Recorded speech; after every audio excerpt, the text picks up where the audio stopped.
Mrs तसव्वुर Malik, TM travel की owner, आपकी visa witness assistance class की होस्ट। एक बार फिर आपके सामने मौजूद हूँ एक नई कंट्री के साथ।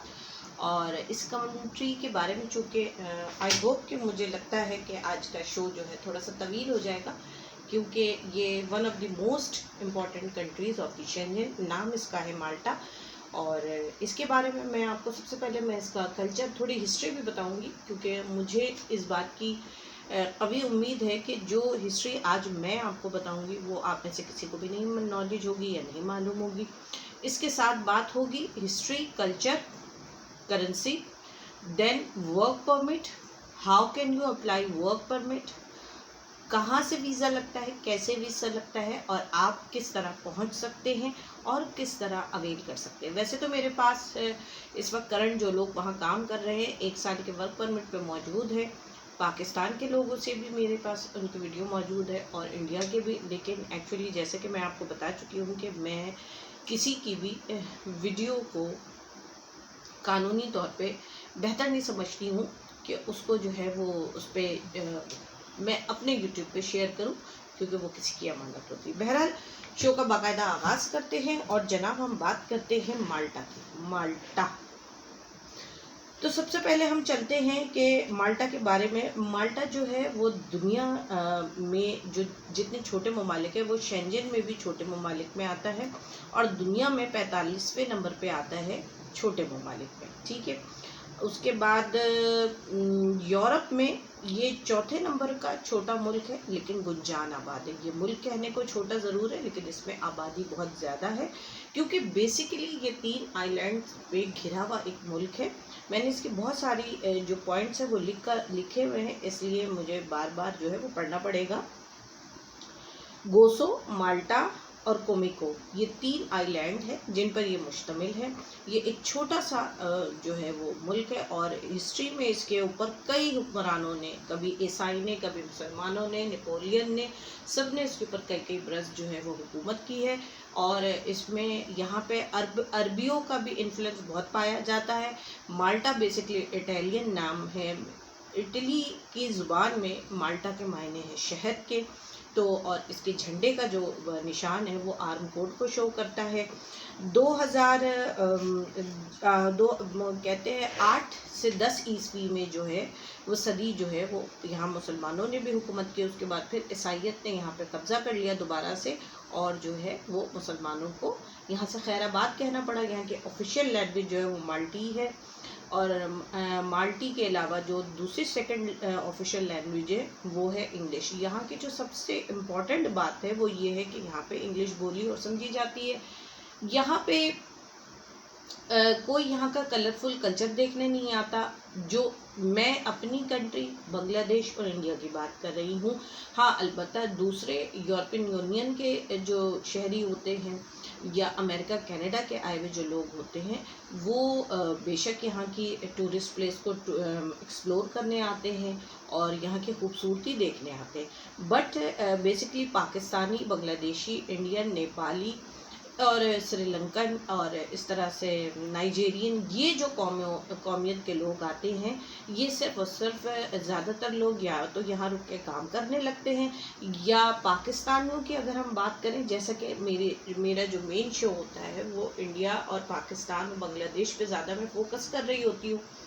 तो ये लोग जो है वो यहाँ पे अपनी अर्निंग के लिए आते हैं, क्योंकि पाकिस्तान से एटलीस्ट ये 10, 20, 15 लाख, 17 लाख, 18 लाख लगा के जाते हैं।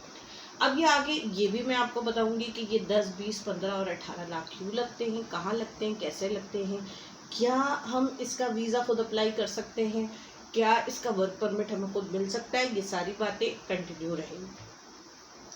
तो जनाब हमने बात की, आपको बता दिया कि सेकंड ऑफिशियल लैंग्वेज जो है वो माल्टा जो है वो 21 सितंबर 1964 को स्टेट ऑफ माल्टा बना, और फिर रिपब्लिक ऑफ माल्टा हुआ 13 दिसंबर 1974 में। ड्राइविंग साइड जो है वो इसकी लेफ़्ट है। ये दुनिया के कुछ ममालिक में से एक है। चूँकि इसमें इस्लाम का इन्फ्लुएंस रहा है, लिहाजा इसलिए इसकी जो ड्राइविंग साइड है वो लेफ़्ट है। कुछ मुल्कों की तरह कॉलिंग कोड +356 है। ISO कोड जो है वो MT है। इंटरनेट कोड .MT है। इस मुल्क की सबसे इम्पॉर्टेंट बात जो है वो ये है कि यहाँ टूरिस्ट इंटरनेट, अगर आप यहाँ पहुँच के माल्टाई का सिम लेते हैं तो उसके बाद आप जब तक यहाँ रहेंगे आपको इंटरनेट की सहूलत फ्री होगी, यानी आपको कहीं से पैसे दे के वाईफाई या कुछ पैकेज वगैरह नहीं करवाना पड़ेगा। इसके अलावा यहाँ जब आप वर्क परमिट पर आते हैं तो आपको जो है वो उसकी मेडिकल की बहुत अच्छी फ्री ऑफ कॉस्ट इलाज होता है, इसकी सहूलत मिलती है आपको। दूसरी चीज़ ये है कि इस मुल्क का कोई सरहद बॉर्डर जो है वो खुश्की का नहीं है, सब पानी ही पानी, क्योंकि ये 3 जजीरों पे बना हुआ है। इसके बिल्कुल एंड सामने जो है, अभी स्क्रीन पे मैं इसका नक्शा भी आपको शो करूँगी ड्यूरिंग मेरे इस शो के दरमियान ही आप माल्टा का नक्शा भी देखेंगे। प्लस ये कि ज़्यादातर जो पाकिस्तानी हमारे भाई जाते हैं, इंडियंस की मैं बात नहीं कर रही हूँ बट मैं पाकिस्तानियों की बात करती हूँ, स्पेशली पंजाबियों की, कि वो लाजमी माल्टा पहुंचते हैं, कुछ अर्से माल्टा पे स्टे करके और फिर ये आगे मूव कर जाते हैं, क्योंकि ज़्यादातर लोगों के रिश्तेदार जो होते हैं वो या इटली में हैं या जर्मनी में हैं या फिर तो वो पुर्तगाल जाते हैं जनाब। अच्छा, उसके बाद हमने बात करेंगे हम यहाँ पे कि इंग्लिश हो गई। अच्छा, यहाँ पे एयर माल्टा, ये इंफॉर्मेशन होपफुली, ये बिल्कुल मुझे यकीन है कि ये इंफॉर्मेशन तो आपको पता ही भी नहीं पता होगी कि एयर माल्टा को चलाने वाली सबसे पहली जो एयरलाइन थी वो पीआईए थी। पीआईए ने ही एयर माल्टा को लॉन्च किया और उसको चलाया। उसके बाद 8 से 10 ईस्वी में मुसलमानों का कब्जा रहा। उसके बाद दोबारा स्पेन ने इसके ऊपर हुकूमत कर ली। स्पेन के बाद नेपोलियन आ गया। इसी तरह स्टेप बाय स्टेप जो है वो लोग इसके ऊपर हुकूमत करते रहे और फिर दूसरी हुकूमत आ जाती थी, दूसरे लोग कब्जा करते थे। बहरहाल इस तरह काफ़ी मेहनत, काफ़ी तकदो के बाद जाके इस मुल्क ने अपने आप को शेंजन स्टेट में एक इनफरादी हैसियत के साथ माना और तकरीबन 2018 में 20 लाख या इससे ज़्यादा के लोग टूरिस्ट जो है पूरी दुनिया से यहाँ के रंगीन कल्चर को देखने के लिए आए हैं। अब बात करते हैं जो सबसे इम्पोर्टेंट है, वो ये बात करने लगे हैं कि 3 अगस्त 2020 से जो है वो दोबारा से अपना माल्टा के वर्क परमिट स्टार्ट हो गए। सबसे इम्पोर्टेंट बात जो हम इस शो के लिए है और मैंने बहुत जल्दी से कवर किया है क्योंकि फिर वीडियो मेरी बड़ी लंबी हो जाती है, तो मेरे बहुत प्यारे नाजरीन जिनसे मैं बार बार दरख्वास्त करती हूँ कि वीडियो को एंड तक देखिए और इस वीडियो के एंड होने के बाद से सवाल पूछिएगा।